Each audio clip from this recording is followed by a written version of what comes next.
All right, shine time. That means AEW Dynamite 11/27/24. So, one thing I liked, the Continental Classic is rad, guys. It's awesome. I love it already. I mean, I loved it last year, but I love it again. Shelton Benjamin versus Mark Briscoe opened up the tournament. Before the match actually starts, MVP comes out with Shelton and with Bobby Lashley, cuts a promo on the ring, hyping his guys, doing what so many wrestlers don't do. They kind of lean on the fourth wall a little bit and laying it out on the line. We're here to win championships, and that gives us leverage so that we can make more money down the line. It's like, oh, yes, hurt business. Their business is hurting people. Yeah, I love it. With that hype promo, you pretty much knew who was winning going into this. You know, they don't usually do that kind of a promo without the guy that's focusing on winning, or they without them. You don't do that without that guy winning, unless it's like a whole storyline point, but that's rare. So it was a little easy to guess the outcome, but I tell you what, Mark Briscoe did not look like a chump in this match at all. Uh, No. no, uh, you know. So Briscoe actually at one point hits a froggy bow about midway through the match, but he can't cover because Shelty's been working his ribs over for like the entire match. So he couldn't roll over and capitalize on it. He actually tries a second one a bit later, but Shelton gets his knees up, further damages the ribs. You know, psychology. Um, he followed that up with just this scary looking German suplex, landed way high up on his neck. I Yeah. was I was really scared when Shelty picked him up for a second one, but at least that one was a little bit more normal. Uh, Briscoe seemed okay though, so I mean, uh, crisis averted. But a few minutes after that, there was some more back and forth, kind of countering and stuff. But Shelton busts through Briscoe's face with a thrust kick. He has the best one because I think what the secret is probably, and I hope I'm not like busting the magician's trick here, but I think he gets so close when he actually like because he jumps into it with his other leg. So when he hits you with it, when you're hit with it, you kind of have no choice but to kind of go underneath his leg, Mm-hmm. you know, as he's swiping across. So it just makes it look like he's busting your face like completely in and breaking your orbital every single time he hits it. It looks amazing. Mm-hmm. It looks like a real killer. And after that, he hits him with the exploder slam for the win. Good first 3 points for Shelty B. I don't think Mark Briscoe really loses anything. I mean, Benjamin has been booked very, very well. He's been booked like a monster, really. His only loss was against Swerve Strickland, and even that, Benjamin dominated most of that match, as I recall. So, like, they're doing a real good job setting up Shelton Benjamin to look like, even in his late 40s, as just like the guy. Like, he's like the best athlete. Uh, so much better presentation than his last run of WWE.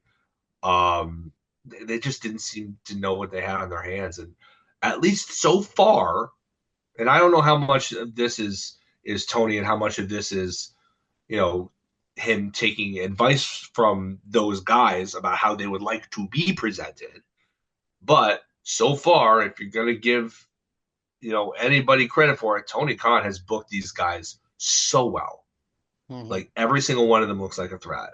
Even MVP as a manager with that cane of his looks that boss cane of his Yeah. looks like a threat. So I was happy. You know, Mark is not gonna be like last time. I think he's gonna pick up 2 or 3 wins here, you know, down the road. I do not think he's gonna get almost shut out like he was last year.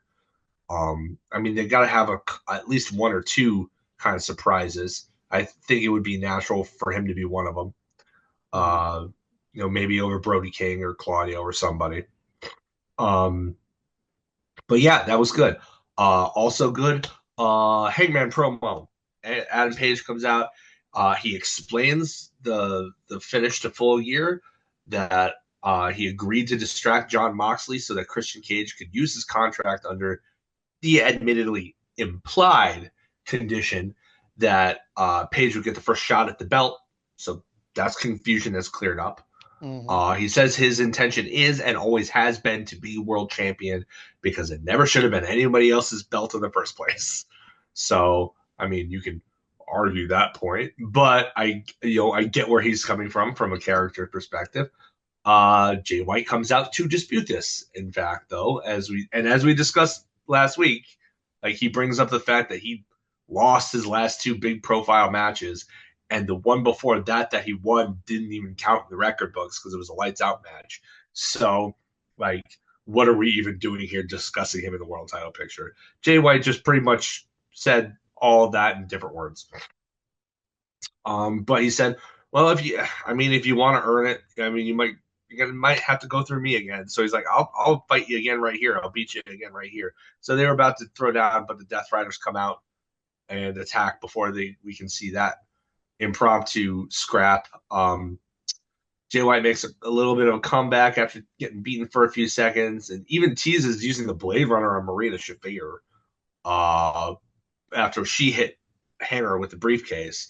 But Mox makes the save and sets up Shafir to slap White in the mother's milk choke to give us an incredible meme image. Just a fantastic shot of her looking super mean and Jay White just being like, it was all over the internet. Great imagery. What I thought was the defining image of this segment, though, that overhead camera that they use, I don't think it's as good a quality as the other cameras that they use around the ring. I don't know what the deal is. The imagery looks different. I'm not a tech guy, so I don't know, but it always looks kind of weird and off-putting. But from a cinematography standpoint, that ending shot of Jay White splayed out in the ring with the overhead camera, chef's kiss. Perfect. Like, couldn't ask for a better explanation of what happened there than having Jay White, who's been kind of untouchable since returning from injury, just laid out. So I think that was really well done. Claudio versus Ricochet, I really liked.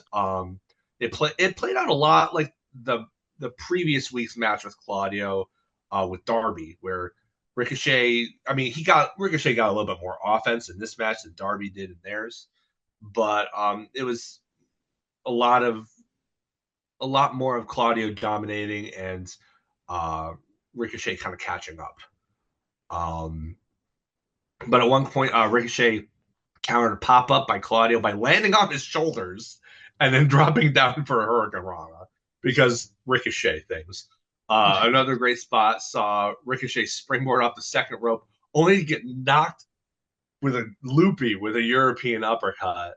I don't know what's better, the RKO out of nowhere or the European uppercut out of nowhere, because they're both rad.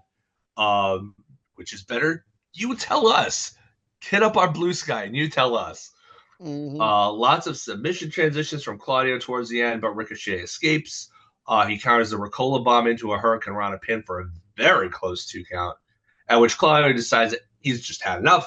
He throws him on the outside, drops him crotch first on the guardrail, and leaves him to be counted out. Ricochet beats the count, but he eats a running lariat for the loss, which was essentially the same pattern that we saw last week with Darby. He wasn't crotched on the top. He was, press slammed from one table into another that didn't even break. But the strategy was the same. He beats him up on the outside so badly that he has to crawl in to beat the 10 count at the last second, only to be bombarded with a running lariat. So I think that's what we're going to see Claudio try to do, at least for the next month or so, as his finish is like, beat you up on the outside and then beat you with a running lariat. Could be worse. I mean, it certainly sounds strategy. It's like, when you talk about wrestling psychology, there are worse ways to go about it. I mean, I don't think he has as strong a lariat as he has as other people in the company. I don't think that it's the most impressive thing that he does. I think he'd be better served by hitting him with just a full speed running uppercut, just to make it his own. Yeah. But as far as the storytelling uh, of it goes, it makes sense, and it puts him over as somebody who's strategic.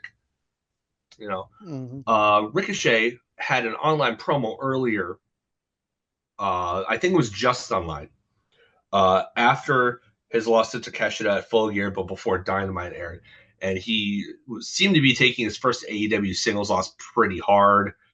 And now he loses his first C2 match. So I would like to see if he continues to lose and kind of go nuts over it or get Hmm. depressed or something like that. Like, give something for Ricochet as a character to sink his teeth into, because that's not something you often see with Ricochet's booking anywhere, really. It's just, oh, this is the guy who does the incredible, insane stuff in the ring. That's the main draw of him. Yeah. Well, what about the man? We never really see that, aside from, a little bit, it was an open secret that he and Samantha Irvin, were a thing, are a Yeah. thing still. Don't mean to imply anything. They are a thing. But uh, they never really seemed to invest in his character. Maybe a little bit in NXT, but maybe we're getting that opportunity now. So even if he's the very unlikely one to go on that 6 match losing streak and not get a single point, and it drive him up a wall. And Mhm. let's see what he can do with that. I'd be okay with that.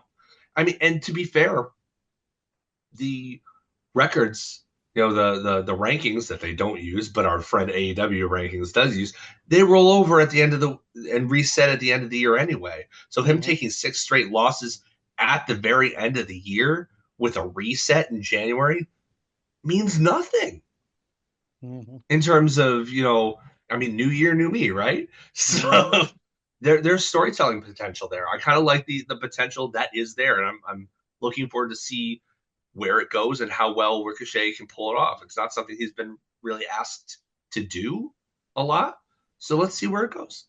Yeah. On the other hand, I've been wanting to give it the benefit of the doubt, but I'm getting kind of tired of this Adam Cole, MJF stuff. Like, what's the end game here?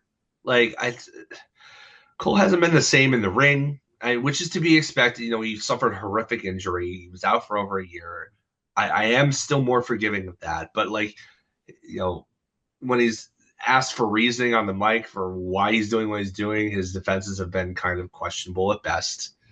Um, and to be fair, this is coming from a guy who, during MJF's title run, where he miraculously turned babyface because the crowd just, eventually a smart crowd is going to always reward talent, no matter whether that talent is as a babyface or as a heel. I get that. That's been from time immemorial in wrestling. If he entertains you, if they entertain you, you're going to start cheering for him regardless of what they're doing. I Mhm. understand that. I get that. That being said, I was always the guy complaining, our scumbag?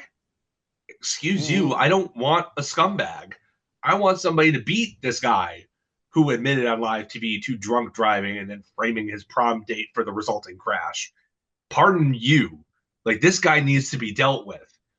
Like, so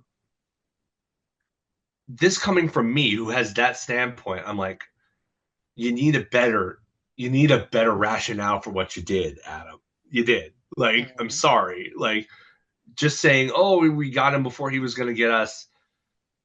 I mean, yeah, I guess, but that really only works if you don't wind up looking like an idiot in the end. And you're kind of looking like an idiot right now, because even Mhm. Kyle O'Reilly is like, just let it go, man. Just let it go. And nobody wants to let it go, which leads to the Dynamite Diamond Battle Royal. It might show some promise of Cole or O'Reilly win to finally get that stupid ring off Max that he's had for 5 years. Mhm. But more than likely, they'll just fight with each other, wind up both being eliminated by the eventual winner, who will not go on to beat MJF for that diamond. So can we just skip to Act 3 of this, where MJF does something so egregious that the finally gets the crowd back behind Cole so that they're finally into the match when Cole wins. Mm-hmm. Because it is, I'm just tired. Like, this is the match with Roddy and MJF was great. I liked the match and everything like that. But like this whole thing, like, ugh, come on, what are we waiting for? Just pull the trigger already. Mm-hmm. That being said, Matt, the show ended with Darby Allin versus Brody King, which is a lot shorter than their previous matches, as Darby was selling his self-inflicted car crash injuries. Like his entire body was taped up. It was Yeah, hilarious. yeah. It was He was like, more taped oh, than man. he was more taped up now than when he actually got hit with a bus for real in New York City. It was so funny. But the story of the match is that Allen can barely even keep up, and Brody's like feeling more and more guilty the longer the match goes on. But Allen, of course, doesn't give up because he's Darby Allin. He gets repeatedly destroyed for about 7 straight minutes before mounting a little bit of a comeback. And I'll say I bought into the comeback too because he hit a coffin drop onto a standing Brody King on the outside, and then he went back up and hit him with a regular coffin drop from the top to the all the way to the bottom on the outside when he was on the ground, and he rolled him back in. It looks like he was going to go for a third. I'm like, this could do it. I mean, the coffin drop has been pretty well protected for the most part, but he got caught. The third one, he got caught with a rear naked choke, stalls him out long enough for Brody to hit him with a Gonzo bomb. Oof, Yeah. Ooh. yikes, for the win. The story, though, is that, after he gets his 3 points, he walks away, but Claudio starts sneaking up. Now that the bell's rung, there can be there can be people at ringside again. He Mm-hmm. sneaks up with a chair looking to finally do Darby in, but Brody comes and he just kind of big dogs him away. And like, the respect that Mm-hmm. he has for Darby Allin is readily apparent. Like he took the win for sure, but he's like, yeah, this guy's, after all the wars we've had, I respect him more than ever, and I'm not going to let him get destroyed by this guy. I did what I needed to do to win the Mm-hmm. match. This is this is No. not cool. And Yeah. that's set up next week or this coming week because it's Sunday as we record this. But Claudio versus Brody King is up next, and Yeah. oh boy, big meaty men slapping meat. Give it to me. I want it. I'm gonna get it. I I love it. I want there to be meat chance. There better be meat chance. hope so. Who, if anybody's listening, who's going to be in wherever this is going to be this week, meat, meat, meat. Oh yeah, I'm excited about that one too, man. And I Oh, need more of that. I need more Brody King being involved in the storyline. yeah, man, they have a gem with him. Like they Yeah, they really do. do. He is excellent at what he does. Like Yeah. that's the thing too. That whole stable, House of Black, it's a murderer's row of talent. Hmm. Like it really is. Buddy Matthews is pound for pound one of the best guys in the world in between those ropes. Malachi Black has this aura about him that's just oozes cool and enigmatic. And even when he's being a heel, you can't really help but cheer for him because he's just so freaking cool. Brody Hmm. King is that big athletic, big man who can do pretty much anything that you want. He can cut a promo if you give him the Yeah. opportunity to too. So like, I mean, what a what a stable of studs. Like Hmm. every single one of them is just an excellent pro wrestler in their own particular ways. Um, I'd like to see them eventually be the one to dethrone the Death Riders for the trios title. I think that would be. I think they need another proper run with it, Hmm. and I think no other established trio in AEW would be nearly as believable as being able to pull it off. Those are the guys. Those are the guys, right? Yeah. They're the guys. Yeah. So, yeah, that's the shine, I guess. let's Yeah. let's go to the Morton.